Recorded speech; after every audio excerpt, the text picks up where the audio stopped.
Hello, I'm Andrew Jupin. Eric Siska. Steven Sadak. And we hate movies. We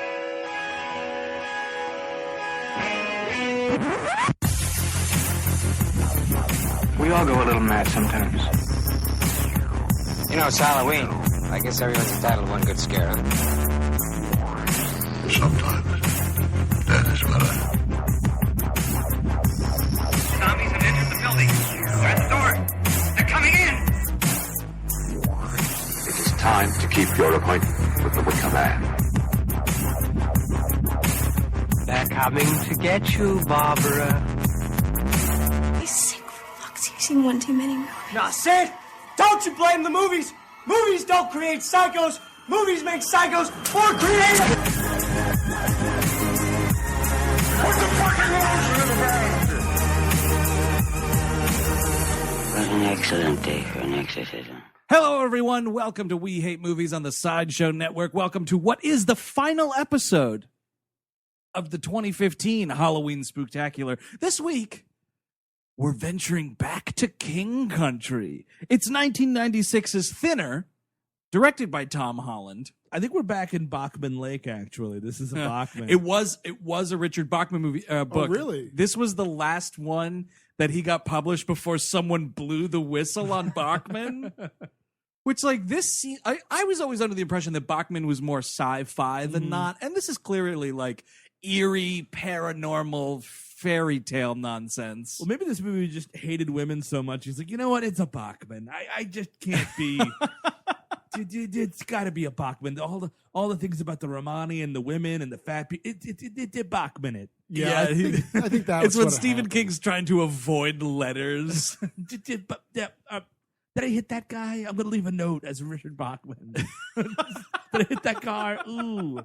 Sorry, Richard Bachman hit your car. The weird story about Richard Bachman that's kind of funny is that the picture on the book jackets was like a picture of his agent's like lawn guy or something, or plumber or some nonsense. I hope you got a big check for that. I'm sure they paid. Well, you got to pay for the silence too. Right. Maybe they killed him. That'd be a good, like, Stephen King type of story. First, I'm going to use your picture for my nom de plume. Then we're going to murder you, clickety-clack. Looks like Richard Bachman killed himself. You stole my face. I didn't get you pregnant. Richard Bachman got you pregnant. I did not pay these taxes. Richard Bachman didn't pay these taxes. Oh, man. So this is the movie, of course, where a fat guy gets a Romany curse put on him, and he starts thinning out. And by the way, from the clue from last week, I mean, we have been making the thin air joke for like so long, right? Mm-hmm. Here's the thing, and this is a classic case of memories just playing pranks on you. I remembered it as the old woman doing the thin air. Oh, really? No, I always remembered this old man. He kind of looks like Tom Wilkinson with this long white hair. Do you know who this dude is, though? He's my big fat Greek dad. He's the dad. The sequel, the unofficial sequel. He's my big fat Greek wedding's big fat Greek dad. Yeah. That's right. Man, that's a TV show that the entire series fits on one DVD. My Big Fat Greek Life. My Big Fat Greek Mistake, man. That's about the financial crisis, right? I think that's like a thrown away joke from The Daily Show. Like a Daily Show graphic. They were like, nah, that's stupid. Yeah, but you know what? On We Hate Movies, it's gold. Another man's one man's trash is another man's treasure, Eric. A note about the episode. There's going to be some talk about... We like to say Romani here at We Hate Movies. Yeah. Richard Bachman does not like to say Romani. No. He likes to use the old word gypsy. And I mean, this movie is rotten with it. Not saying it when talking about this movie is like talking about Star Wars and not saying Jedi. You know what I mean? Like it's everywhere. I think if you did a word count on this screenplay, your computer would blow up. Like, how many times do they say it in this screenplay? Final draft. The computer just fizzles out. Let me try a second one. The word bitch. Man, this is an angry ass movie. Mm-hmm. He again just has a bone to pick with certain people, and I mean, he's never been great with handling women in his work. No. And I mean, this is like a prime example. Every woman's a bitch. You're either an old bitch, a fat bitch, a bitch. It's outrageous. A half lizard bitch.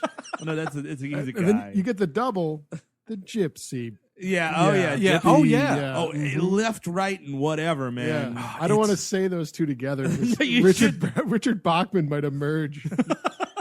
I'm not racist against the Romanis. That was that Bachman. He's got a relax to grind. Geez, who would ever think to buy his books? It's just a bunch of hate speech.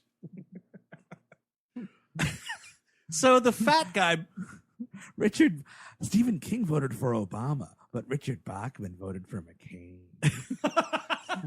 let's just say Richard Bachman really liked what McCain was going to do for his tax situation. So the fat guy is played by Robert John Burke. You guys probably know him mainly from SVU. He plays the IAB douchebag who's always giving Mariska and company trouble. Oh yeah, whenever they do like murder people Yeah. in the open street, and he's like, "Hey, that's maybe not a good idea." Or when Danny Pino's character used to come in and just beat the shit out of people left and right. Yeah. You know, he'd come in and be like, there's a real problem down here at your precinct, Olivier. So it's him. He also he was the second person ever to play RoboCop. He in RoboCop 3. RoboCop 3, the one where he flies. And we'll just say we're all Purchase College alums here. Robert John Burke, Purchase College alum, represent. Absolutely. Actually, my favorite performance of his is in Confessions of a Dangerous Mind. Yes. Small role.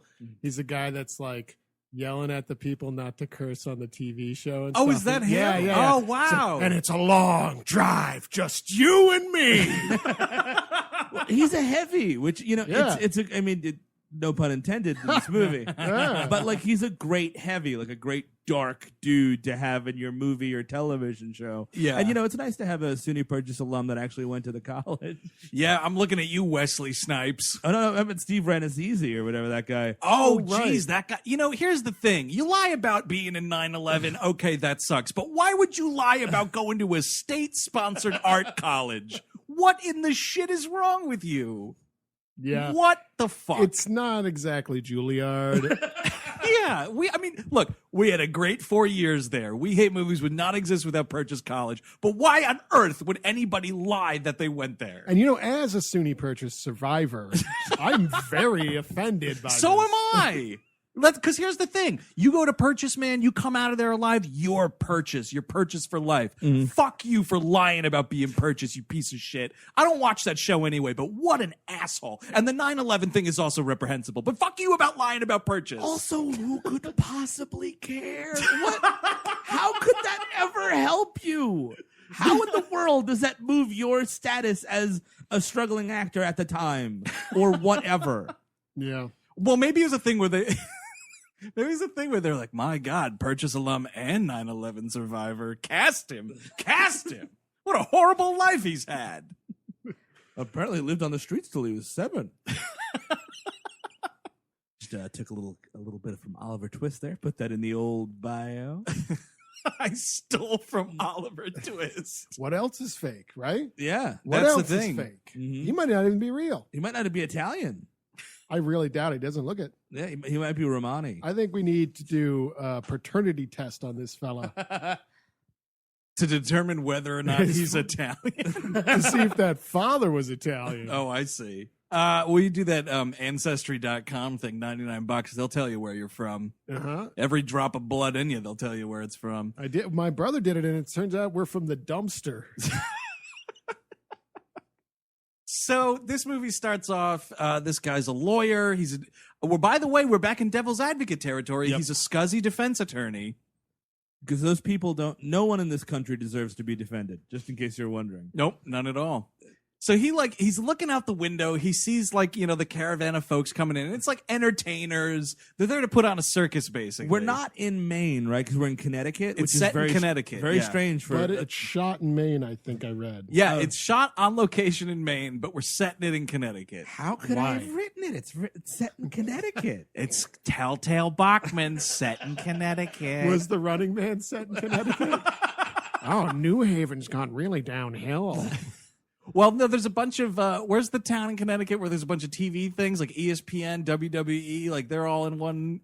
Stanford, maybe? Yeah, Stanford. Maybe that's what there's a TV station in Running Man? Yeah. Maybe it's there. I think it is. I think we cracked it. Hey, you know what, Eric? Case closed. Mm-hmm.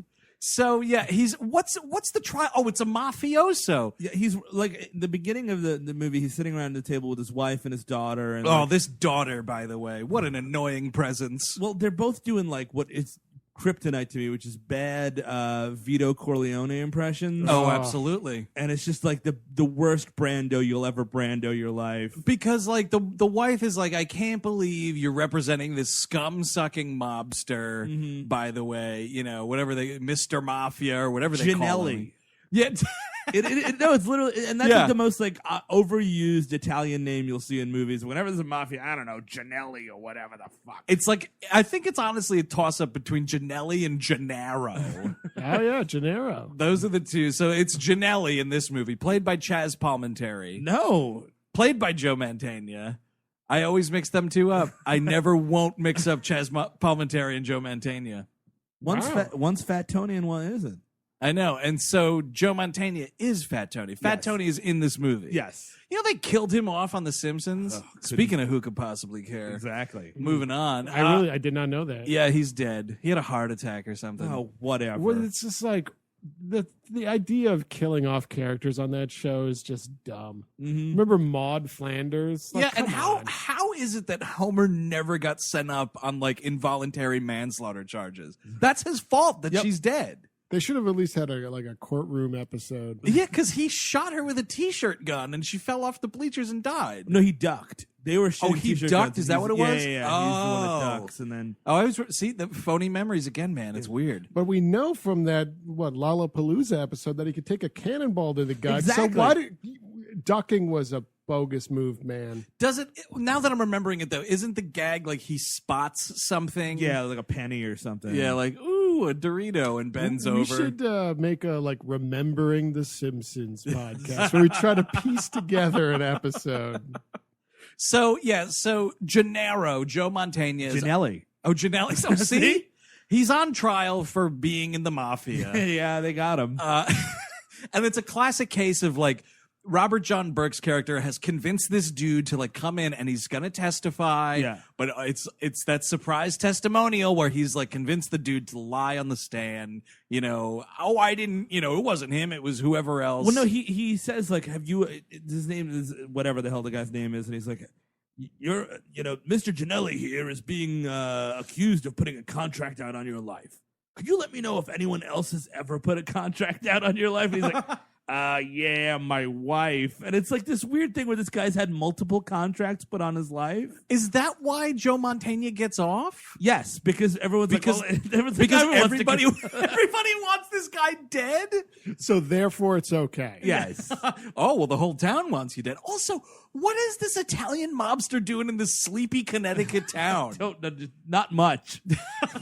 As we see later in the movie, he's not doing much in the way of the town. Like, who are you shaking down? The fucking farmer's market? Like, what? That's what it must be. He's a really low timer, I think. Like, seriously, he's big time for the area. Yeah. Right. Yeah. Well, then we cut to them like celebrating on this boat, or whatever, and here's our hero just wolfing down. Of course, it's pasta. Yeah. He's eating like a pot of pasta. On a boat, by the way. Throw up city. That is not boat food. No, it's not. I don't think anyone before or since has eaten pasta on a boat. It's just this guy doing it in this movie. And I was getting seasick. And I'm very good on boats, but that was disgusting. It's hot dogs or nothing else. Really, it's just... Really? That's it? Just hot dogs? That's your only boat food? I guess they had to do like stereotypical Italian food. Yeah, sure. I mean, right. Do sausage and peppers on a roll, man. Yeah, a chicken parm sandwich. Now we're talking. Oh, now I'm getting hungry. They do an annoying thing in this scene or around this scene, and the character pops up like one other time. Joe Mantegna's got like his mama who's with him, and it's a woman who looks exactly like Martin Scorsese's mother, who like had the cameo in Goodfellas and several other Martin Scorsese movies. And it's like, Mama, get over it. And I'm like, why are we doing this? The weird thing is though, there's no other mafia. Joe Mantegna is the mafia in this movie. I am the mafia. And the best, and this is like something that I've always wanted which is to get in good with the mob boss. And he's like, hey, man, I owe you one. And I'm like, ooh, man, that's good living right there. And that's what this is. It's like, you got me off, and now we are going to be best friends forever. And Robert John Burke's like, whatever, let's keep this pasta coming. Nom, nom, nom, nom, nom. In his ridiculous fat suit. Right. It's such a fat suit, man. It looks so fake. It really does. That's the thing, is this movie is hilarious from start to finish. It because of is. this fat Knee suit. slapper. And I mean, before he goes out to his pasta cruise, Dude, He no one wait- would buy a ticket. Dude, he hops on the SS Olive Garden. oh my God, speaking of disgusting. He weighs himself. Oh, right. And he's up to 300 pounds or whatever. And he's just like, oh. Yeah, Whoopsie daisy. well, the best thing he's got, and when he notices the Romani, so he gets him off, and then like the next day he goes to his office, which is right near the courthouse, and the Romani caravan's coming in, and Right. he's got what I would like to call a walking bag of Doritos. You know what I mean? Like It's the bag of Doritos that gets him from the office to the car, where there is another bag of Doritos known as the car Doritos. and look, I've been there. You know what I mean? You Oh, yeah. You got Yeah. an afternoon. We're not, we're going to talk about Romanis and fat guys, but, we've all walked a mile in those fat guy shoes. Oh, We could absolutely. we could Listen, say fat guy. Full disclosure, on the drive home to record this episode, I had to get gas. I also bought a bag of jerky and ate it in the car. It was a small 100-calorie bag, but it was a bag of gas station jerky. Okay? You got to do what you got to do. So, you know what? Permit for the fat jokes acquired. You rented it. But so he's just walking around with this bag of Doritos, and he goes to the judge, and he's like, "Oh, what's their problem?" And he's like, Nom, nom, and this nom. is when the judge is the most racist character of all. Says, Don't you see what's going on here? We've been invaded by a bunch of filthy, thieving gypsies. I don't know, Judge. They kind of bring a little fun with them. They bring disease, crime, and prostitution. What kind of fun is that? As if this dude has experienced this thing like once every summer, these people come through town. No, they don't repeat locations. And first of all, a roaming band of this circus-style Romani people, they're not going around America that much. You don't see them that often, right? No, you don't. As a kid, I was convinced they were out there, though. "Oh yeah, Yeah, this is a true life story now. I grew up in Bangor, Maine." might as well. Middle of nowhere, dirt road, can't see your neighbors. Sounds like fucking paradise. Several generations of a family under one roof, people dating back to the 1800s, all right? Holy Toledo. Yeah, they lived long and they died hard. But Now I'm just picturing, like, you send the elderly members of the Siska clan out into the woods to fight wolves. And if you're too old, the wolf wins, and that's nature. I'll tell you what, my great-grandmother, with her babushka and all, was double the man I am. Man, I wish I had some sipping whiskey for this story. Oh, yeah, this is pull up a stool. So to try to get me to behave as a child. Were you a real rambunctious youth? A little bit, yeah. I run around, cause some heck. So they used to threaten me by, like, if you don't behave, we are going to sell you to the gypsies. Oh, man. I know this is a terrible thing, and I don't condone that message. But I would actually have dreams of, like, picturing them coming down the road to get me, you know? Do they look like the thinner Romani? Yeah, they were. Yeah. Right. You're stereotypical. I mean, yeah. Right. Yeah. I actually, in my visions, I saw a guy with a tambourine. I don't know why. Were you too afraid to see this movie as a kid? No, here's the thing is after that, I saw this as a kid, and I think it influenced those nightmares. Oh, yeah, Jesus. yeah. You're the only person to be scared by this movie, I think is the idea. Yeah. You got one, Richard Bachman. Walk into my spider's web, Eric. So he goes out for a cell. That seed is planted. Also, we get introduced to the main Romani's daughter or granddaughter, Kari Wuhrer of Sliders fame, by the way. She was in Sliders. I believe she's in that movie that I remember being good, but possibly not. I think she's in it. the Salt on the Sea with The Salt and Sea with Kilmer. Is she in that movie? I don't remember. She's done a lot of like bad sci-fi and stuff too. Sliders. So she comes in later. He goes out to a celebratory dinner with his wife, and like his wife's like got this like computer Excel program where she's tracking his weight. Oh, on her big boxy laptop, by the way. It's great 90s nostalgia. It's just the old lady's busted his hump to, get him down from 300 pounds. Well, let me say this. Here's how you know it's probably a good idea to really buckle down and start losing some weight. When literally everyone you encounter in your day-to-day activities, whether it's your boss, a judge in a town, your wife, a mafia hitman, okay, any of these people are constantly joking and remarking about how much you eat. Every scene of this movie is based, like, if you boiled it down in Google Translate, it's stop being a fat pig. Well, the thing is, everywhere. All these people are probably getting Dorita dust in their face. Well, honey, do you know how much furniture you ruin with all this Dorita dust? He's just breathing Cool Ranch. But he goes both ways, man. Cool Ranch and nacho cheesier. Oh, and that's where just you know like me.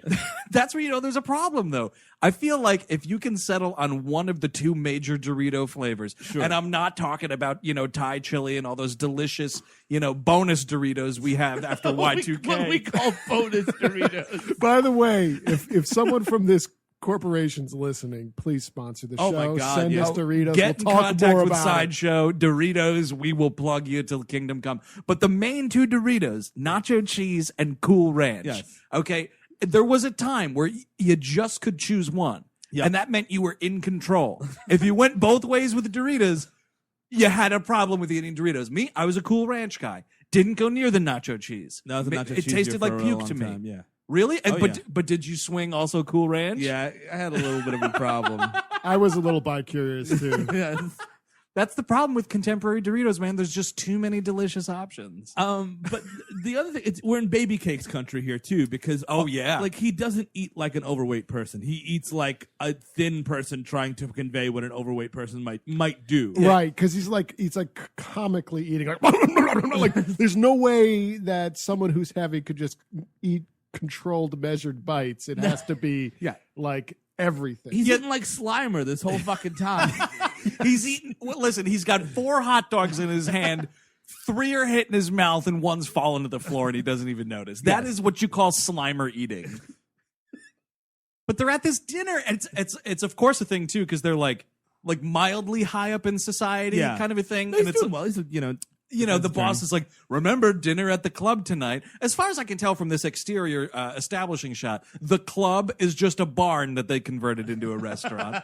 That's New England for you, I guess. I think that might be like a Klan club or something. I mean, well, there's all white people there, so you never know. Talking a lot of smack about the you-know-whats. But this the Romani. But this is, I mean, this would be humiliating for anybody. And this is what I don't understand is this guy he either doesn't hear it or he hears it and he doesn't care. But like they just finish up this dinner and you can tell it's a thing where the other 3 people is just 2 couples at the table. The other 3 people have finished eating long ago, and he's just getting every little morsel of food off that table. And then this hilariously large dessert truck comes around, and the guy's like, look out there, Tubby. No. And the wife stands up, and she's like, no, we have to get out of here. No, come on, get up, let's go. And I'm just like, oh my God, that's humiliating. I can't imagine if I was at a table and my wife was like, Andrew, get up. Don't look at the dessert cart. Just keep walking. Don't look back. I would be fucking humiliated. And he's just laughing. He doesn't care because he knows that's what he wants. He's an animal. It's like I envy him. And I'm like embarrassed and sad for him. It's unbelievable. One thing that's weird about this movie that they don't get into is, was he always this big? Was he always a big guy? Was he like skinny in college? Or I don't was it know. like a thing where like maybe his mom died and this is how he's coping? Like, who knows? Right. They never get into that. Yeah. I That's mean, a characterization you might want. I just assumed that he was always a little chubby, and then recently he's gone really off the deep end for the past couple years. Yeah. That it's become a problem. Well, maybe it's because ever since he took on the Mafia as a client, that's a very stressful gig. That's a lot of garlic bread. Yeah, you're carbo loading, man. Oh, you think he's getting paid in pasta? I do. Like, I do. Billy, you gotta stop working pro Fudo, okay? Come on. So his wife, they're driving back from this nice little dinner. And Here we go. And Classic Bachman coming up. Yeah, classic Bachman in quotation marks. We see who's pulling the strings there, Stephen King. Pulling something. And, his wife's like, do you think about food all the time? And he's like, yeah, I do. I love food. And she's like, well, maybe I'll make you think about something else. And she starts like fiddling down there. And it turns into a distracted drive-in situation. All right, it's a roadhead situation. Yeah, sure. He is being filleted while driving a car. And now, can I just jump in with the first time I saw this movie? I was friends with a kid in grade school whose mother was very liberal about what we got at the video store. Sure. But it was always a group watching experience. It was what was her Dorito policy? Is she all right with it? Or Did you just pick one flavor? Or I don't know what the Dorito policy was, but we ate a lot of pizza at that house. And it was as many pieces of pizza as I wanted. Hey, that ain't bad. It was one of those, like, it's a converted basement where the kids hung out in suburbia kind of a thing. So we were just watching movies, man. So I remember we rented this movie and watching Thinner. And it's like, whatever. It's Thinner. It's not that great. Even as like a kid, I was this is kind of boring. This is the guy that did The Shining, right? Why is this stupid? As like a dumb kid. And so all of a sudden, this dude starts getting blown. And, dude, classic move. The mom just goes, I don't think so. Fast forwards. I didn't even know there was a car accident.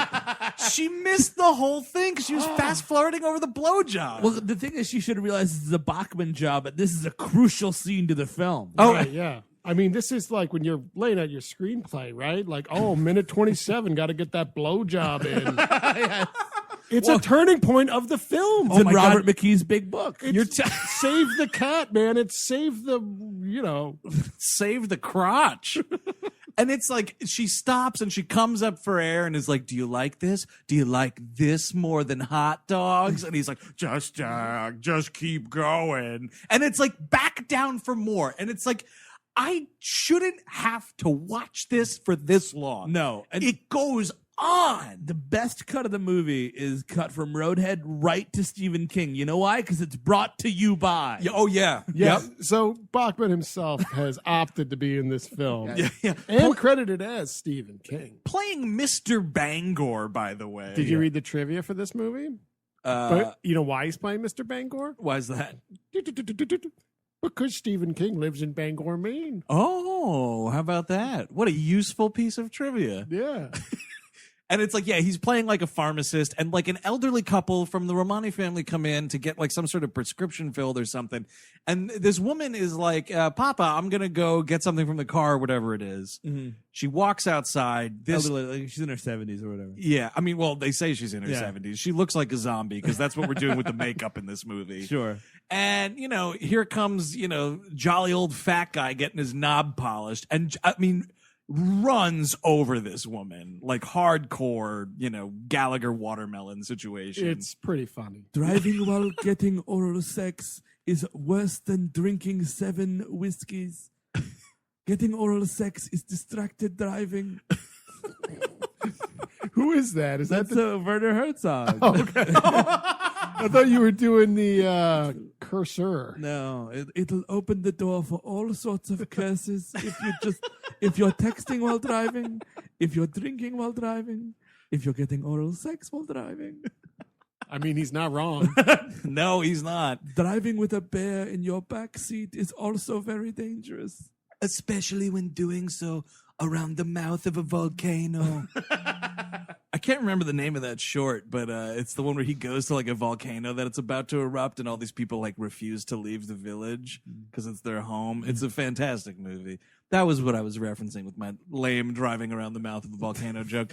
So anyway, this woman's dead. Oh, yeah, she gets punted. DOA. And so like the dude runs out and it's like, he's the father, and he's freaking out and whatnot. Cut to, we're having like a trial, but it's not a trial because there's just a bunch of scumbags in this town. Like, this dude should be getting sent down the river, and it's not happening. Well, it's New England. They got a problem with something. We're going to have to enact our Teddy Kennedy policy. Oh, no.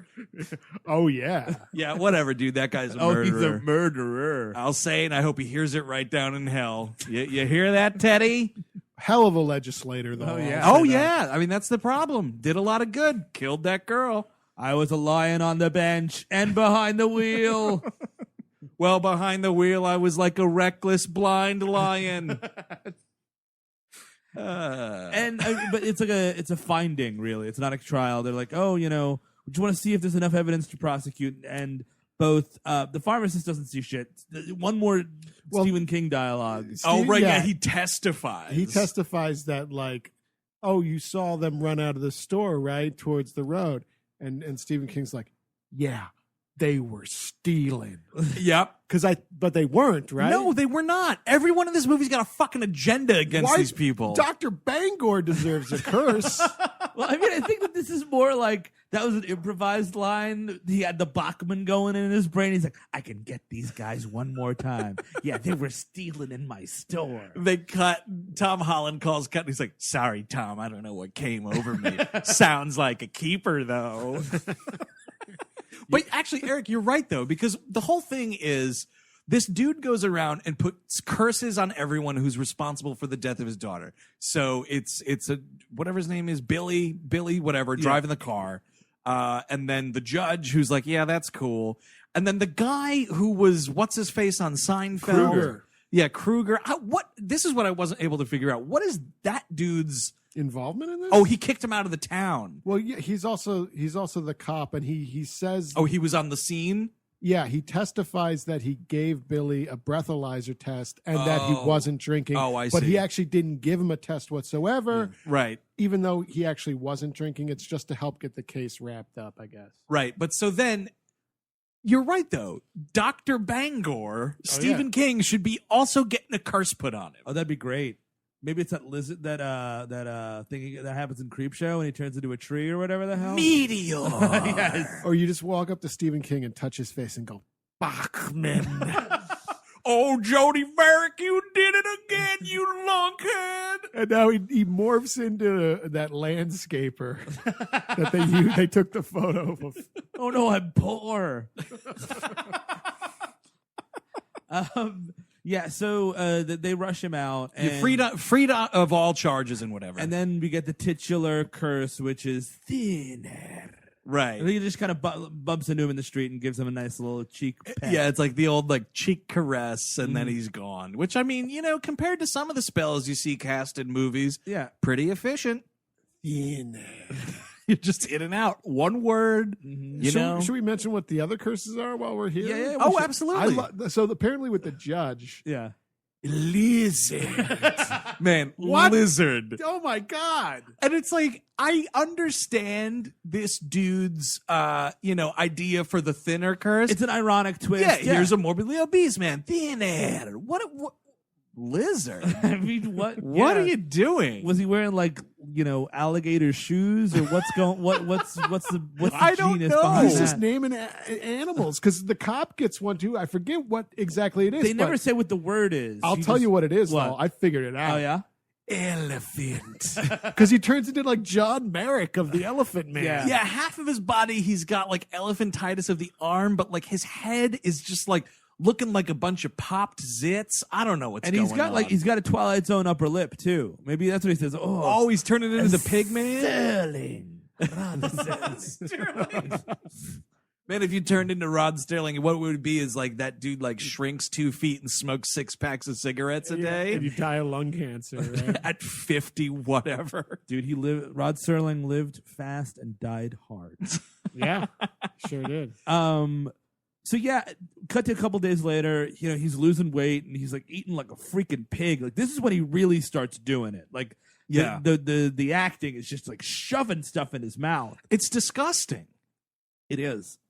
And, listen, here's the thing. This movie is kind of like barely a movie because a lot of it is just scenes like this where he's like, he doesn't know what's going on. So he's just eating and eating. And it's basically like a 45-minute montage of him losing weight, but constantly eating. And it's like he's as dumb as Homer Simpson. And he doesn't get that something's up for so long because he's just like, I don't know, Marge. I just keep eating and eating and eating, and I've lost 40 pounds. He's losing up to like 4 pounds a day. Yeah. Problem. Yeah. I mean, that's a problem if you lose probably 4 pounds in a week. That's a little too fast. There's a great moment. It's just like, it's not acknowledged, but it's an awesome piece of production design in this movie where he like walks into the kitchen and there's the wife on the old 1996 laptop. And she's like, you know, what do you weigh now? And he's like, oh, 250, whatever. So she's doing all the calculations. Did you guys notice on like the kitchen counter, there are 7 different bags of potato chips? Oh, no, yeah. Just chips, man. Exactly. And it's not just Doritos. You've got potato chips in there. Regular Lay's. I didn't see any pretzels. It's just chips, tortilla and potato. You got to be a lawyer to afford this amount of chips. This is an absurd amount of chips. And it's pre-Costco, so it's not even like that box with all the little bags of chips in it. It's like just a bunch of bags of chips. It's really weird. My favorite part of this whole sequence is he goes to the club, right? He goes to play golf with his buddies, and apparently this guy, like this other guy, like maybe he's a rival lawyer or something, is really giving him a ribbing about that old lady he killed a couple of days ago. You know what I mean? Like, we're just, you know what? We're a bunch of powerful white guys on the golf course laughing about vehicular manslaughter. And he's like, hey, Tom, kiss my fat ass. And it's like, well, no, aren't you like a little fucking pissed about this? Like, you know what I mean? Like, even if you claim no fault, right? You've got to be like, you know what, man, a lady died. Exactly. Yeah. And that's what's annoying. And it's like on my car or under it. It makes you hate this character's guts because like right after it happens, he's like seemingly really concerned. Mm-hmm. And you're like, well, all right. Yeah, naturally you're bummed out. You killed this person.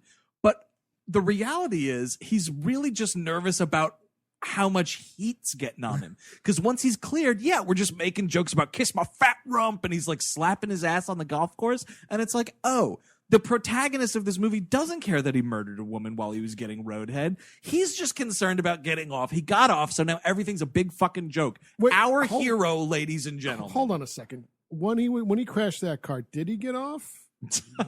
You know what I'm saying? What was the finishing situation? You know what I'm saying? I need to know that. You know what I'm saying, right? I do understand what you're saying. Okay. I caught it. I think it's a thing where if you murder someone with your car, you're going to instantly lose that erection. Yeah, I think I would hope so. Or conversely, maybe that's the thrill you needed in your marriage. What is this, a David Cronenberg movie now? I could, you know what? I'd be totally fine if it went that way. So would I, because then there would be a movie here. Maybe that's his new fetish, is like he's having sex with his wife and she has to like, at some point, she can't tell him when, is put up an old lady puppet and put it in his face and he goes, oh! And that's it. That's the way. Honey, that's not enough. We're going to actually have to kill someone tonight. Let's go to the old folks' home, see who's got dementia. Dude, speaking of things that are gross, this movie. Yeah, well, after all the golfing that's going on, all these dudes head back to the showers. Yeah. And so here is this actor, Robert John Burke, in this fat suit. And it's a shirtless fat suit. It's a wet fat suit, yeah, too. oh man, it's so gross. And it just reminded me of Fat Bastard and how much I fucking hate that goddamn Austin Powers movie. Sure. But it's weird. I think it was a thing where they were like, now, Robert, this thing's going to be getting wet and you can't really touch it when it gets wet. And he was like, but I'm supposed to be showering. How is it going to realistically look like I'm showering? And the director was like, well, you could just kind of gently rub your nipples a little bit because that's all he's doing. Yeah. He's like showering and he's like, I've kind of started losing weight, rubbing my man boobs. Meanwhile, this elderly judge is really giving himself a thorough showering. Oh, yeah. Man. Well, he started turning into a reptile. This is... I wish. But this is like taking a shower with your boss, man. There's a lot of dicks out. Yeah. You know what I mean? Yep. Oh, absolutely. I don't think that's, what is this, the Middle Ages? Also, do you need to shower after golf? It's not football. One of the biggest laughs in this movie is when he said that he golfs for exercise. Yeah. Oh, really? Yeah, I mean, come on. Yeah, you know what? You're driving around in a little cart. Yeah. Oh, he's driving that golf cart for sure. Surprised he didn't hit anyone. Does he have the cart Doritos, do you think? What's the deal? I think he does. Yeah. Maybe that's where he gets the sweet chili. He's got those with the golf cart. It's a golf cart only situation. I was honestly surprised he wasn't eating on the golf course. I really was. Yeah. Because you got that cart, you can fit a cooler on there, a big old picnic basket right on the back of it next to your club bag. You get a couple club sandwiches going. I'm getting hungry right now. I'm so hungry talking about all this food. You guys are getting hungrier. I'm getting more Romani.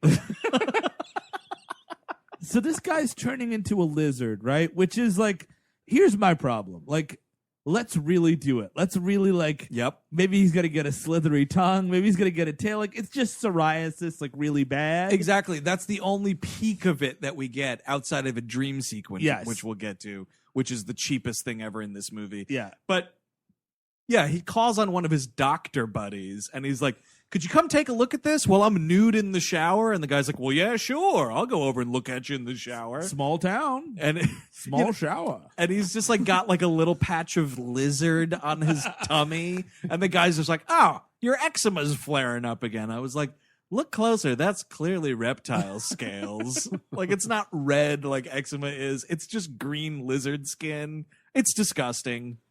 I just wrote my own little Richard Bachman story, Small Town Shower. Yeah. That is, you know what? You want to scare the bejesus out of me. Throw me naked in a small town shower. Right? I would think I'm in some type of jigsaw situation. So at one point, his doctor buddy, they're getting concerned because they're like, all right, you don't have cancer. You don't have a tapeworm. We don't know why you're losing weight. We're going to send you to this clinic. The Glassman Clinic. And so he goes there, and these people are like all too excited to have him at this clinic and like run all these experiments on him and whatnot.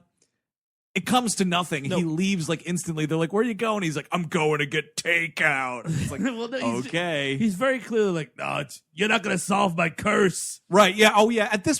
By this point in the movie, he's sort of deduced like, I think that dude cursed me. Nobody believes him. The other thing, by the way, that we have to mention now, because the seed is planted sort of early on in this movie, he totally starts to despise his wife. Yes. Because he blames the wife giving the blowjob as the cause of this whole thing. Yes. And so he's like, yeah, I got this fucking thinner curse on me, and that bitch doesn't have anything. See, I think we all assume it's because of the roadhead situation, but maybe it's because, goddamn bitch, she wouldn't let me stay there and have some of that dessert cart. Oh, he's mad about the cake? I think he's mad about the cake. The cake that got away? The cake that got away. Someone else ate that whole fucking cake, Lorraine. No, I had to kill that woman. I could have killed that cake. If you let me stay and eat that fucking cake, she would have crossed the street way before we got there. Yeah. Also, the other thing is the most misogynistic line of the movie is she's like, there aren't any gypsy curses, Tom. And she runs out the room and is like, well, was I just giving myself a blowjob then? And it's like, dude, wow. I'd love to see that, fatso. Also, these lawyers should be more aware that these people coming through their town possess supernatural powers. Yes. You gotta get a permit if you possess supernatural powers. At the start of the movie, there's that whole hey, Billy, why don't you go give that lady down there a quarter to show her butt her to lift up her skirt. This is outrageous. And she kind of hears it. That's the thing is I don't know, because later in the movie she gets very easily duped. And it's like that's true. The first part of the movie, really easily duped. You're supposed to believe that she's a mind reader, right? Because she's Billy, kind of an X-Man. Yeah, Billy and the boss are staring out the window at the law firm, and they've set up shop, and they're doing shows and magic tricks and whatever. And Kari Wuhrer's out there just, being a 1996 Kari Wuhrer, sure. And the guy's like, like a piece of that, blah, blah, blah. And then the movie definitely tells you that she can hear them because she turns around and pulls her skirt up and, is just teasing She even them. shows them a quarter later and then flips Billy off. Yeah. So it's knows full aware what happened. Yeah. So keep in mind, she supposedly has telepathy or super hearing or whatever it is. Billy's like, oh yeah, I want a piece of that too. And then cut to a cake. So then He goes to Mr. Kruger's house at one point because he's like, he goes to the judge's house. The judge is at the Mayo Clinic, you know, blah, blah, blah. Right. So, like the rumor throughout town is that the judge has like skin cancer. right. Yeah, and he goes there and he's like, let me see your husband, to this old lady, this old Olympia Dukakis looking lady. Oh, she does look like Olympia Dukakis. Good call. And she's like drinking martinis, like, he's a lizard, you idiot. They turned him into a lizard. It's like evolution in reverse. Like, What the fuck are you talking What about? Mario Brothers movie are you watching, lady? Dude, do you think this takes place in the Mario Brothers movie timeline? Yes. We came from 100%. lizards? This fucking idiot drunk old lady. I would love to see Bowser springing this dude from the clinic. Us lizards got to stick together. And they got to drive to New York to get to that portal. Yes. To Koopa Town. Koopaville, whatever it is. Koopa City. Dennis Hopper could have came in this movie. I'd be okay with it. I would love it. Could this movie have afforded a 1996 Dennis Hopper? No. I say yes. Bro. You know why? 1996, I believe, is also the year of Space Truckers. Oh. Yeah, Hard Patch. Yeah. Hard Patch for Dennis Hopper. Mid-90s, R.I.P. Yeah, ouch. So Waterworld right after this. Oh, wow, jeez, yeah. Yeah, Hard Patch indeed. He would have done this movie. So she spits out a bunch of hate speech against the Romani. And Oh, yeah, I was like, where's your fucking hood? It's just like, it's really out there. And So- he's like, fine, see you later, bitch. And It's just calling everybody bitch in this movie. He's like a 45-year-old Jesse Pinkman. it's too much. And so, yeah, so then he goes to Mr. Kruger's house and he's like, all right, so I'm losing a bunch of weight. The judge is a lizard. What's going on with you? And he's like, all right, come in, but you're not going to like it, kind of a thing. And he goes in and, you know, like we said, he's got like pseudo elephantitis, whatever's happening to him. I think that this is a poor, it's too close to the lizard for me. Absolutely. It's another skin condition. What would you like? Maybe he gets too tall. He's getting taller and taller until his limbs fall apart. Taller. Yeah. Really? I don't know. Maybe his teeth start growing in weird. Schramm. Wisdom teeth. Yes. Oh my God. That is a curse. Let me tell you, as someone who felt his wisdom teeth partially growing in, that's a horrible pain. What about diarrhea? This Oh is like, man, constant diarrhea. Sure, Yeah. You just get so dehydrated, you just die because you're just shitting everything. Yeah. Sure, that's a better one. Yeah, or like Amphibious animal of some kind. yeah, yep. Why not? Toad. Yeah. Or to you go become- back to Mario Brothers. Or Harrier, and you turn into those fucking wolf people from South America. Oh yeah. There's wolf people in South America? Yeah, they're always on the TV shows. Those brothers or whatever. They're on. What are those fake magazines you read? National Geographic. No, that's a legitimate publication. Weekly World News and all Yeah, that. one of those things. National Enquirer. Yeah. What are they? Bat Boy, Wolf Twins. Yeah. That shit. Bat Boy. Yeah, maybe that's it. Young Bruce Wayne, right? And then a little photojournalist took one too many pictures. Spider. Come on, let's round out the animal kingdom here. Just don't give him like zits or whatever. Kangaroo. Oh, He man. got a weird pouch. Dude, he turns into Kangaroo Jack. He's just a wise talking CGI kangaroo. Now you got it. Yeah. It's shared universe. Oh no, I think I figured it out. This is exactly what happened to the Nightbreed. They went past a Romani caravan, and they got a really creative Romani on their hands. He cursed the fucking lot of them. Let me throw this around the room real quick. Am I the only one in this room that likes that movie? Yes.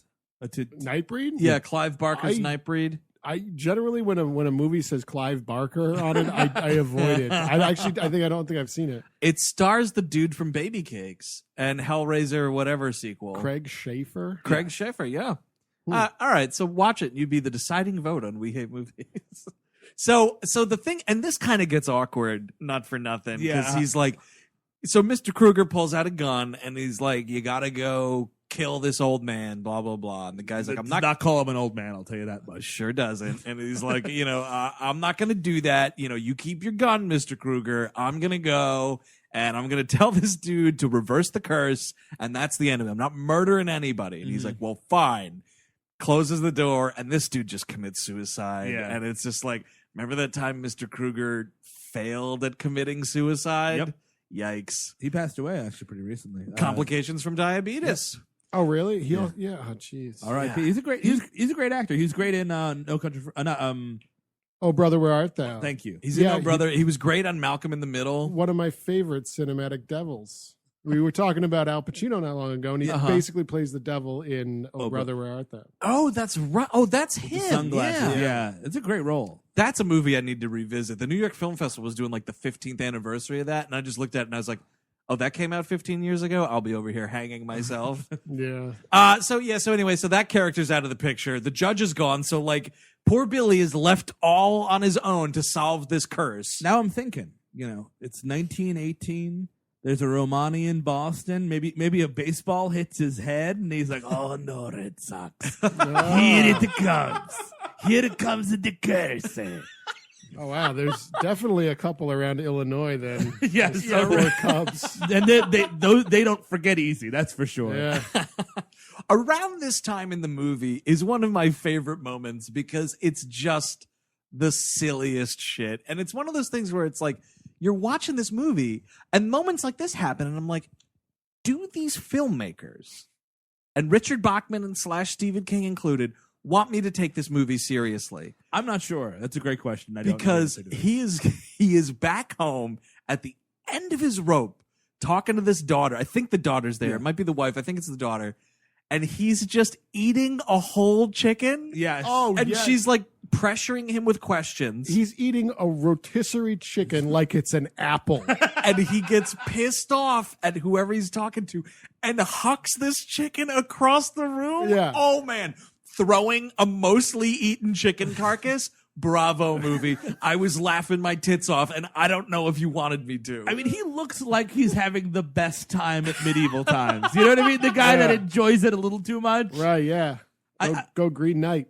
Go Green Knight, absolutely. Reminds me of the time we went to medieval times for Chris Cabin's 30th birthday. Yeah. And I got inappropriately drunk for a family establishment. That will happen. We kind of all They almost were did. kind of asking for it. Yeah, well, you served me a metal pitcher or something. Well, something's going wrong. And here it's, you know what? You're right, Eric. It was their fault. And I'll tell you why. Yeah. Because what they do for anyone who hasn't been to a medieval times is you get set up with like by color, which team you're going to be on, right? So it's like the blue team, and they're all knights. So it's like the red knight, the blue knight. I think we were Green Knight. We were Green Knight, and Green Knight was the villain, and we were already drunk because they're serving you like fucking $5 daiquiris while they just put you in this like holding pen for an hour before you can go into this horse barn where they're going to do this show for you, right? So we're all ripped, and the guy comes out and he's doing hear ye, whatever, and he's like, this is the green team, and we all go, brah! And he goes, looks like the green team's been getting into the ale. And I was like, fuck you, pal. You have no idea what shitstorm you just brought upon yourself. We got called out by the king.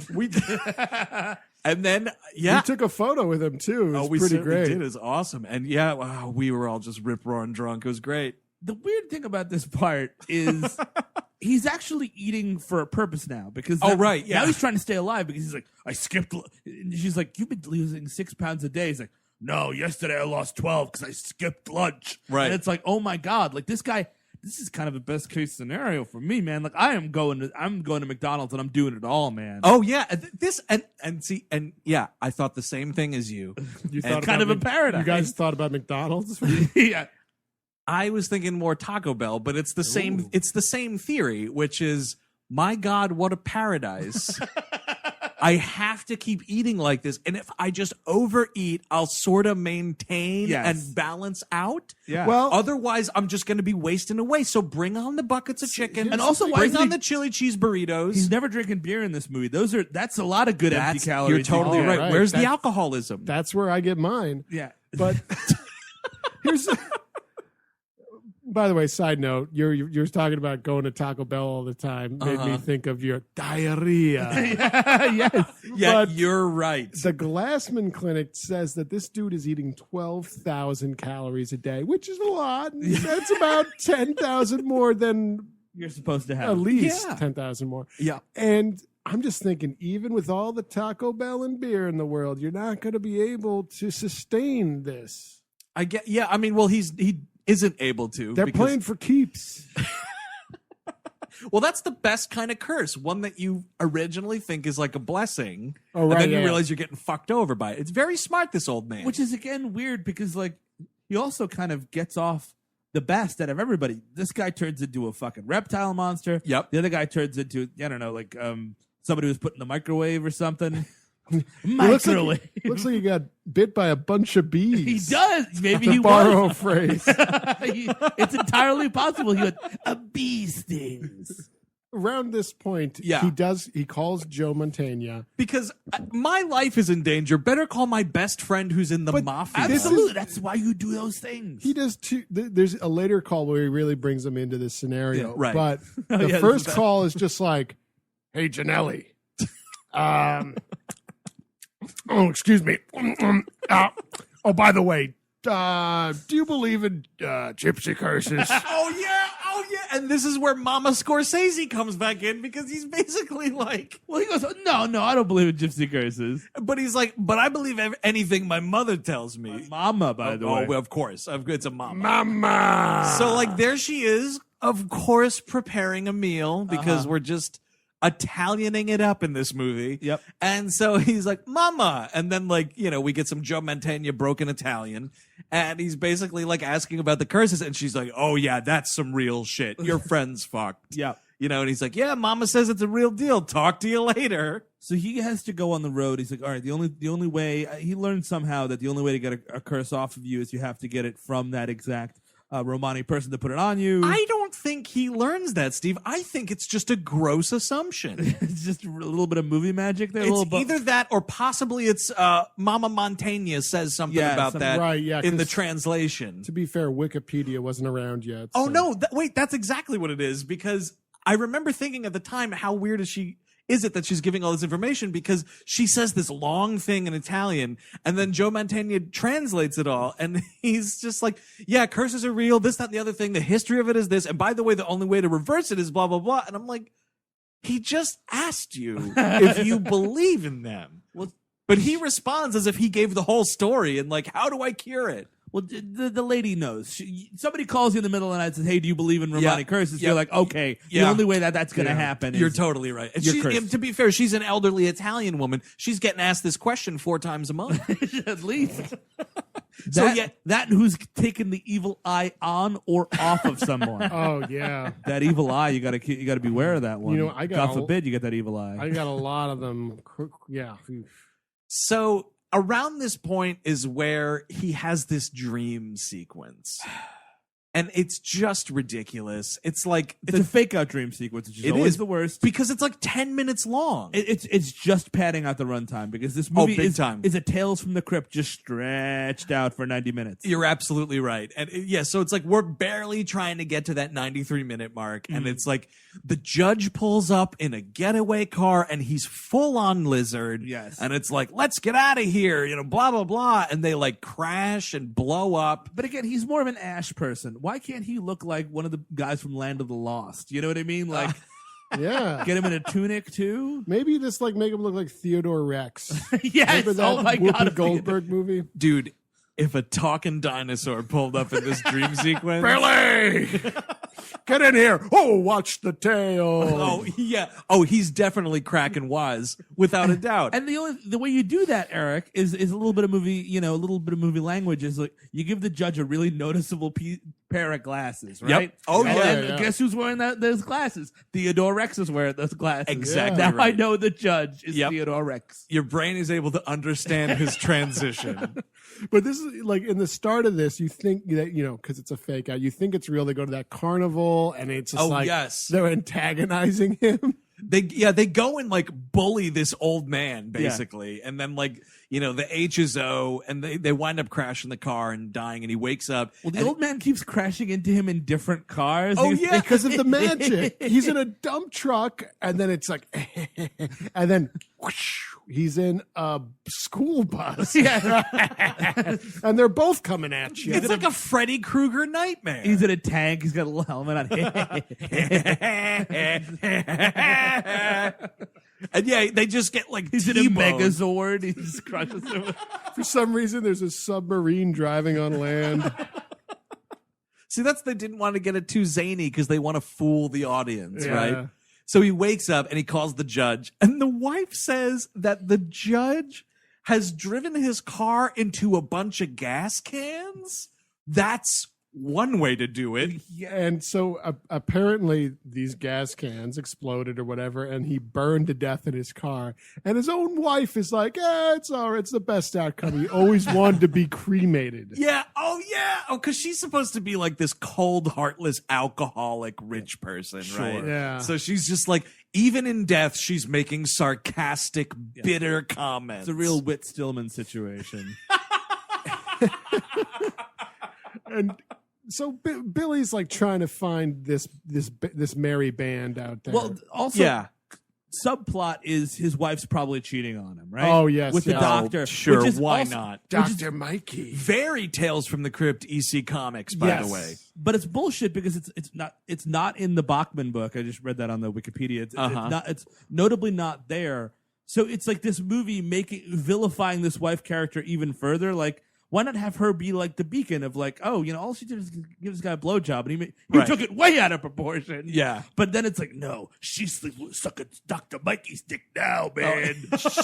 She should be the hero. She Yes. should like turn the tables and kill everyone. Because everyone in this movie's terrible. Yeah, There's nobody to like here. exactly. Even See- that daughter's fucking shitty, man. Yes, she's got a shitty look. Yeah, I just don't like that look in her eye. So, and one of my favorite scenes is he's trying to track down the old man to get the curse lifted. He sort of has like the tour list of where this carnival's stopping off. Right. They always end at the same town in Maine, by the way. And he ends up at like a shady dude's, like, it looks like a pawn shop or something. I guess he might be a private investigator or whatever. Yeah. And he's trying to track him down. And the guy like gives him an insane price quote. It's like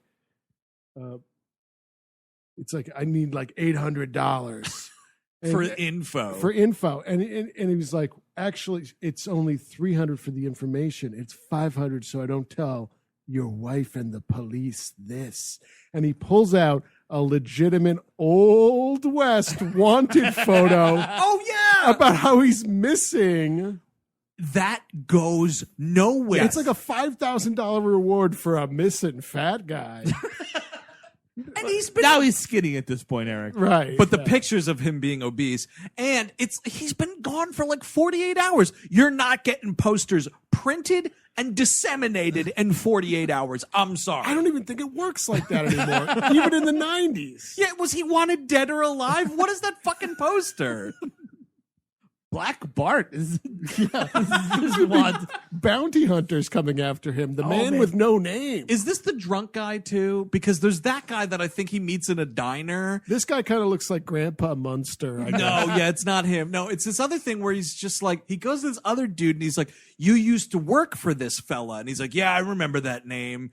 You just missed him. They blew through town a little while ago. Oh, and yeah, he goes, that guy that's terrified of the yeah, whole- and he's like, he told me that I was going to see my wife soon. Mister, my wife's been dead for 5 years. And I'm like, in a better movie, this is a moment of terror. Yes. But I'm just laughing at this alcoholic who's going to be dead soon. Because this movie is silly as shit. It'd be great if there was a scene with all these bounty hunters with the Romani clan, and it's Boba Fett, it's IG-88, Bosk's in there. there. Bosk's uniform in Star Wars is of an A-wing pilot, that yellow rebel uniform. Maybe he was a regular rebel until this Romani went, lizard. Yeah, it's entirely possible. It's the origin. That's the origin of Bosk. It's canon, printed. Yeah. And, Boba Fett's like, he's no good to me dead. Or in the newer ones, he's no good to me dead, he's not. I made that crikey. This is how I always talk. They didn't have the technology to make me sound like crikey. I couldn't be from down under yet. So I know he's New Zealander, Yeah, but sure. I just hate that change, man. I hate it. So does everyone You'd be surprised. except for George Lucas. Do you lose weight when you're in carbonite? No, you just lose your eyesight, right? That's how that works. I think you maintain homeostasis enough to keep you alive, and I think it gets a good weight balance. I don't think you lose weight. Maybe that should be this guy's last thing. Is like, put me in carbonite. Yes. until that gypsy dies. Put me in carbonite. Don't let the Empire take me, though. I don't know. Put me in Lobot's closet. Well, I mean, what's Lobot doing? He can check up on me, right? Come on, Calrissian. You owe me for all the Doritos I got you on Cloud City. If it's one thing you know about Cloud City is that Dorito chips are outlawed. Oh, yeah, absolutely. So Calrissian had all these Bloomberg-esque laws. That soda's way too big.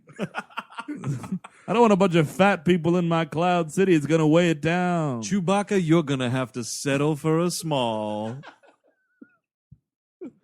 Oh, he hated soda, that old mayor. He sure did.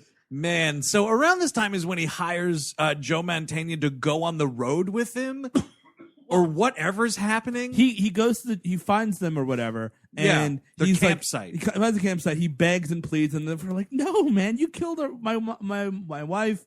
You're a dick. Never gonna happen, right?" He's like, "Well, then you're gonna get cursed. The curse from the white man from town." And he like cuts his hand open and like bleeds all over them. He's like, "That's right, I got curses too," and everyone laughs at him. And then he calls the Mafia, which he should have done 91 minutes ago. Yeah. Oh yeah, and someone's also fucking with me, and I got the Mafia on my back. Guess who I'm calling? Dude, you immediately play that Mafia card. Absolutely. You bump into me wrong on the subway, I'm calling the Mafia. Yes. If that's an option, I'm gonna fucking call the Mafia on you.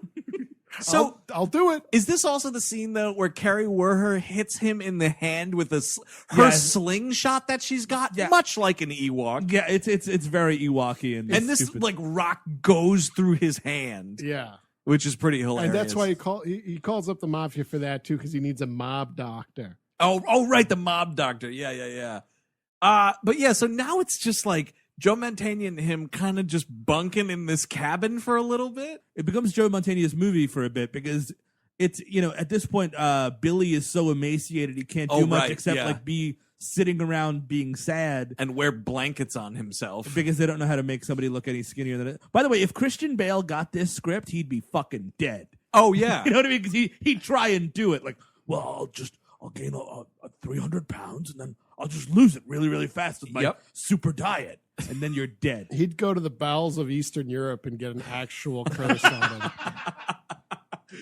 Well, for this role, says Mario Lopez on Extra, Christian Bale actually had a Romani curse put on him.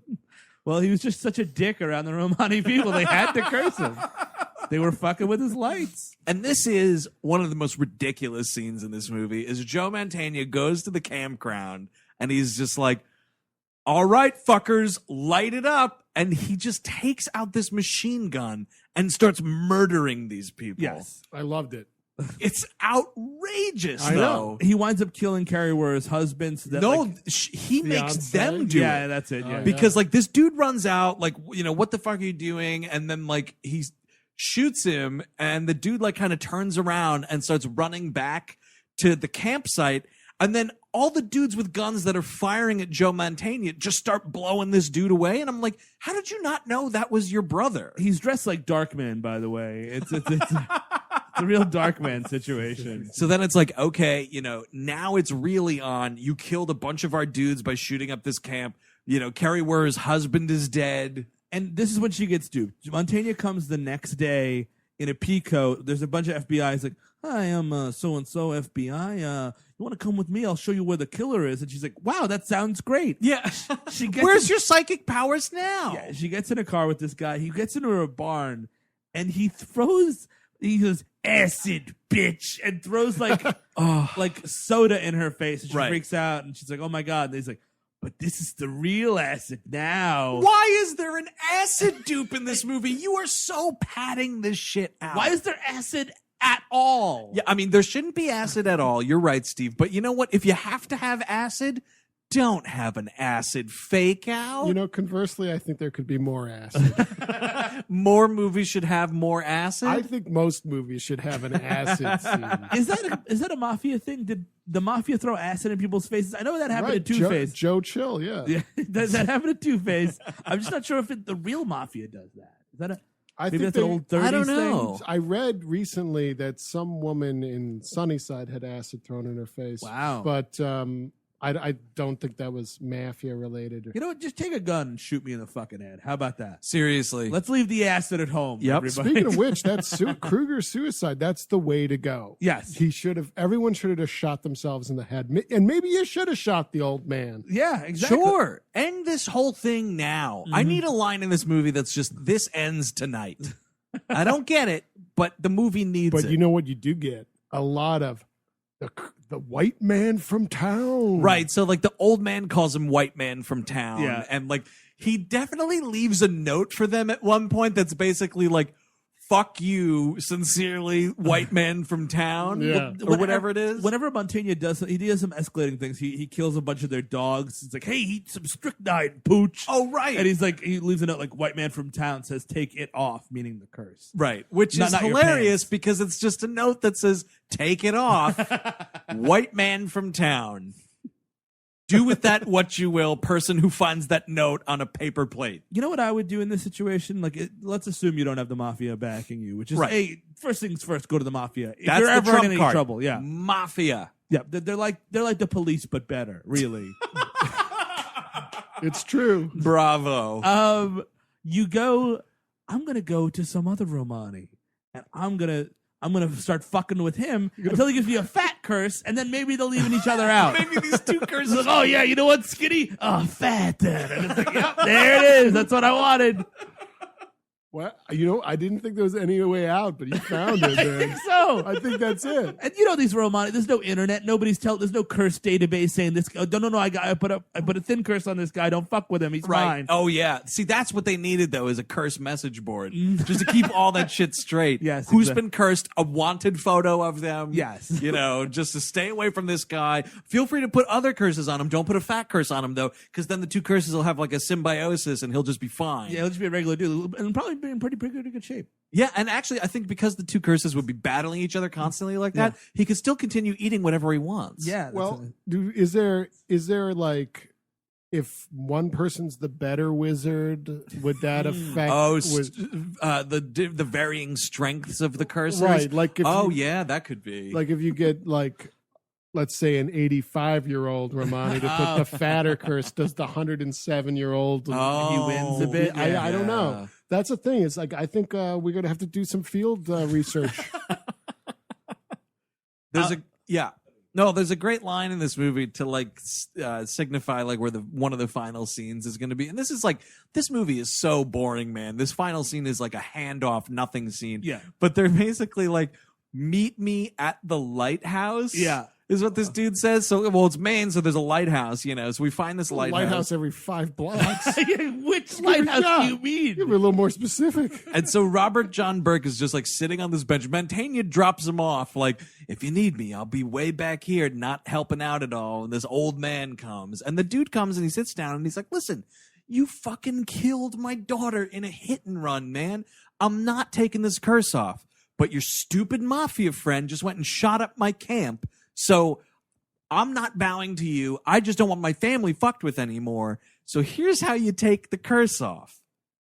I have this pie that I'm going to cut your hand open and you're going to bleed into this pie. And then whoever eats this pie gets the curse. Is it because this is a fat guy? That's why the problem is solved with a pie. It's all that's that Bachman writing. You know what I mean? You don't want to just a third act, whatever. No, it's got to be symbolic with the whole overall thing. It's either that or a shitty woman. They had two options: a pie or a shitty bitch. I briefly read part of the IMDb message boards for this movie. No, that's a dark fantastic! And like just some random comment was like, I was in them shoes, I would have made that dumb old man eat that pie. What do you do? Sit on him and feed it to him? But you're so weak. How are you going to force this old man to eat Seriously. this pie? But what the dude says is totally awesome. The old man's like, and you can serve it to whomever you want. But by the way, I strongly suggest you eat the pie. Because the dude says, not only will you get the curse, like you'll die instantly is the deal. So it's not just like someone else gets thinner, like someone just dies. And he's like, do us all a favor and fucking kill yourself. But this old man's got class. Yeah. So he doesn't say it the way I said it. He's like, if I were you, I'd eat the pie myself. He goes, die clean, white man from town. Die clean. Yeah. Which is also... Die clean. Yeah, that's a great... You want to hear that. The pie is kind of like, it's a little Shop of Horrors pie for a bit when the blood goes on. It's like eating the blood. Nom, nom, nom, nom, nom, nom, nom, nom, nom. It's just really silly. It's great. Does not belong in this movie. This pulsating pie, man. Was this coming from the Henson factory? It might have been. We need one pulsating pie. Get on it, prop department. You know, I designed Big Bird. Make that fucking breathing pie. I love blood. I'm a blood pie. Is that what Groucho's? Wait, Grouch? What was the trash can? Oscar the Grouch. That's it. Yeah. Maybe he was sitting on a breathing pie the whole time. We don't know. Oh no, that's he ran over some lady one time. He's a nice, upstanding, he's an account manager at an ad agency. Grouch. A garbage can. Garbage. You're garbage. Oh, that's what happened to the trash heap on Fraggle Rock. That was a curse too. Yep. Yeah. Marjorie, man. Trash heap. Yeah, think about the crime she committed to get that curse. Slow-witted mammoth. Oh no, it's Snuffleupagus.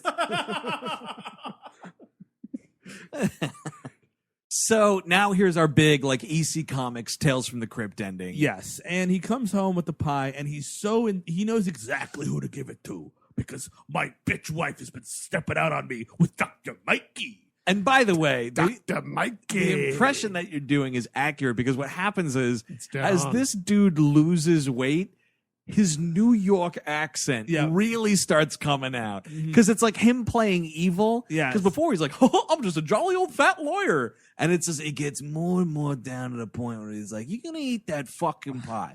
Here's a fucking pie I got for you. I was on the road. I had to clear up a few things. I got rid of that curse, by the way.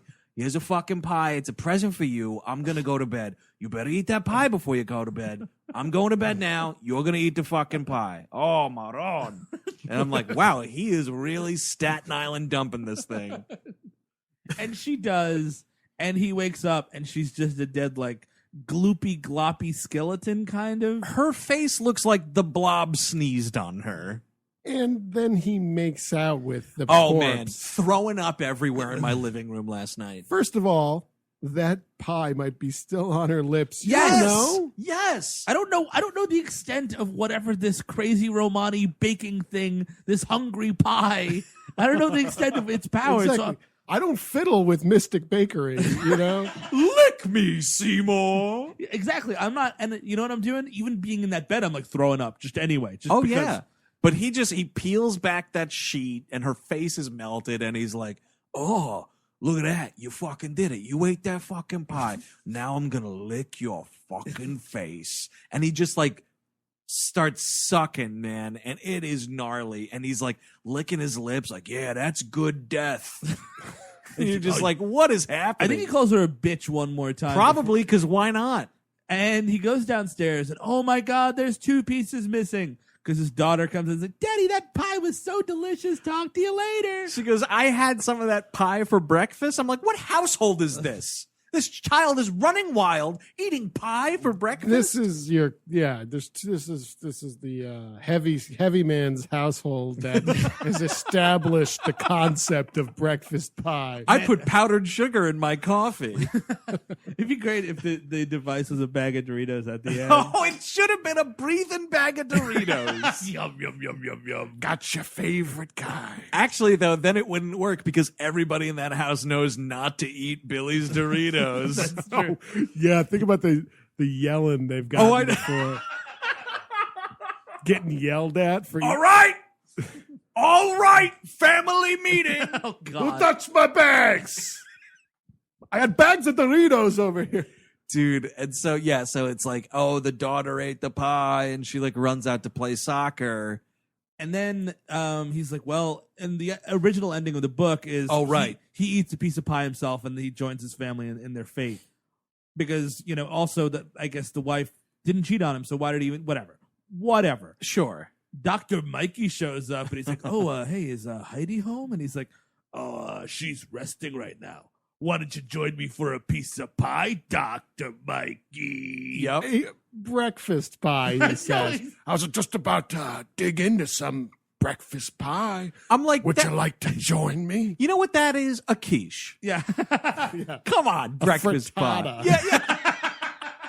Oh, no one's saying frittata in this town. Little too ethnic sounding. Also, if I am cheating on one of my friends, with one of my friends' wives, yeah, and I come home and he's like, "Oh, my wife's sleeping. Why don't you come in and have a celebratory piece of pie with me? I'm gonna watch you eat." I'm like, no, you know what? I'm cool. Thanks. This so much. dude's gonna shoot me in the head. Yeah, exactly. Or it's poison pie. I don't know what's going on. It's like, why does Billy sound so Bronxish right now? This is weird. He sounds awfully angry. Those eyes are narrow as hell. Never ever eat the food of somebody that you're adulterating on. Exactly. Just in case. You Good never know. rule of thumb. Good rule of thumb. Yep. And if he offers you a beer, like, you got to pop the top. That's how that works. And the thing about it is, like, the end of this is like he's about to close the door, and he's like, "Yeah, come on in, white man from town." He goes a white doctor from. Oh, town. does he say white doctor? Yeah. And the question I was left with was like, did the old man possess him? Why does he keep saying that?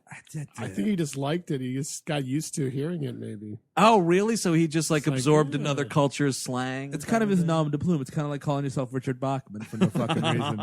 He learned something, and it turned out to be white man from town. And here's the thing that leaves you with a real shitty taste in your mouth, though, is like, this dude's a scumbag. Yep. This protagonist is a piece of shit. Yeah. And he should have killed himself, like in the story. And apparently, so it goes, like, the test screenings were so abhorrent, they changed the ending and made this dumbass white doctor from town thing. I want to see this guy burn, Yes. man. But I also figured out how to get away with this. Uh-huh. How to Get Away with Murder? Yeah. Uh-huh. How to get rid of the curse with a pie. That's a new show from Shonda Rhimes. Give it to a hobo. Oh, That's sort of the What about like a stray country dog? Yeah, exactly. right. Yeah. Well, I think it needs a human soul, I think. Oh, Yeah. the soul's involved in this? I see. Yeah. Oh, you know what? How about a pie eating contest? Yep. The pie eating flip it in. contest from Stand By Me? Yeah. Boom baba, boom baba. Here's the move. You go see Charlie Manson, right? You're like, "Hey, Charlie, I got something for you. It's a pie." And then you're fine. Or the son of Sam. There's plenty of people to give that pie to. Right. But Oh, sure. the cops are going to check that for, what was it, files? Yeah, well, they're not going to check it for curses. You never know. Give it might to have a Mark David Chapman. There might be a warlock on staff. Mark David Chapman's a guy who wouldn't turn down a pie. That's exactly right. He'd gobble it right up. And then his face would turn to jelly. And you're good. You're golden. You're golden. It's over with. He's like, "Oh, thank you, overly skinny man." Well, clearly that guy doesn't want the pie because he's got some sort of eating problem. Mm-hmm. I'm going to take it. And then I can finally stop hearing about John Lennon's murderer trying to get out on parole. Just do it. End it. Would anybody recommend this barely a movie? It's a fun 90 minutes for me. I mean, it's really silly. It's stupid. It's hateful. Like with a capital H, man. It certainly is. But I think it's kind of a fun 90 minutes. I'm in total agreement, actually. I love how hateful it is. And it's just dumb. And, oh, by the way, a quick correction from earlier. I think Bosk might be dressed like a Y-Wing pilot. So put down the keyboard. Thank God. I think this I said correction- A-Wing. I think I said You A-Wing. did. might So have- thank God this correction's making it to air. Y-Wing. I don't know. I would recommend another Stephen King adaptation that Tom Holland did because this is either 1 year before or after he directs The Langoliers, which is not good, but it's more enjoyable to watch than this. I just feel this is like there's nothing going on. No, there is nothing.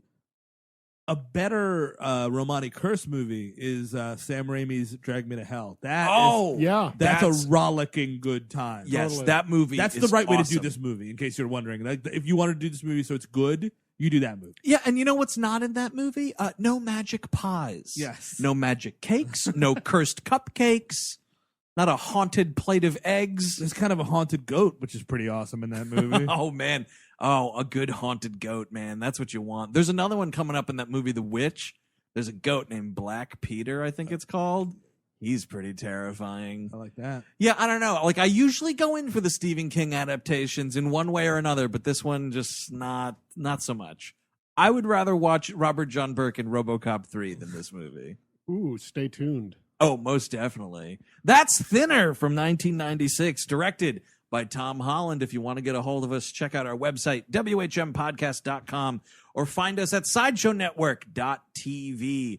Like us on Facebook and follow us on Twitter. Of course, we are at WHM Podcast, and right into the mailbag, we all hate movies at gmail.com. That concludes the 2015 Halloween Spooktacular. And next week, we're back to some original programming. And you know what? No clue for this. We're getting into the spirit of one of the bigger movies of the holiday season. We're doing a Bond flick next week. Spectre. Yeah, and admittedly right now, because there's so many to choose from at the time of this recording, we haven't picked which one it's going to be yet. But we're going to be doing a James Bond week on We Hate Movies. Jimmy Bond! Over-mythologizing your past and giving out too much information to the audience. That's a curse that nobody was asking for. Nope. So until next week, when We Hate Movies celebrates James Bond, I'm Andrew Jupin. Steven Seda. Eric Siska. Take it easy. We all go a little mad sometimes. You know, it's Halloween. I guess everyone's entitled to one good scare, huh? Sometimes that is better. Zombies have entered the building. They're at the door. They're coming in. It is time to keep your appointment with the Wicker Man. They're coming to get you, Barbara. He's sick fucks. You've seen one too many movies. Now, Sid, don't you blame the movies. Movies don't create psychos. Movies make psychos more creative. Put the fucking lotion in the bag! What an excellent day for an exorcism.